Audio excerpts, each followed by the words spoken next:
বেশ জোরেশোরে চলছে সোলজার সিনেমার শুটিং, কারণ খুব শীঘ্রই সিনেমাটির প্রমোশনাল টুলস মুক্তি দিতে হবে। অন্যদিকে এই সিনেমাটির মুক্তির দিনক্ষণ শাকিব খান কিছুদিন আগে জানিয়ে দিয়েছে। সিনেমাটি হয়তো নভেম্বর অথবা ডিসেম্বরে মুক্তি দেওয়া হতে পারে, কিন্তু এর আগেই বিভিন্ন প্রমোশনাল টুলস মুক্তি দিতে হবে। সেজন্য খুব দ্রুতই শুটিং সারছে সিনেমাটির পরিচালক শাকিব ফাহাদ। অন্যদিকে মেগাস্টার শাকিব খানও বেশ উৎসাহিত এই সিনেমাটি নিয়ে।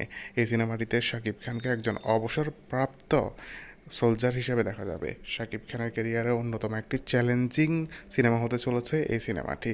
পরপর দুইটি সিনেমা বক্স অফিসে ব্যর্থ হয়েছে, তবে কি পারবে সোলজার দিয়ে আবার গ্র্যান্ড কামব্যাক করতে? একদিকে প্রিন্স, অন্যদিকে রকস্টার।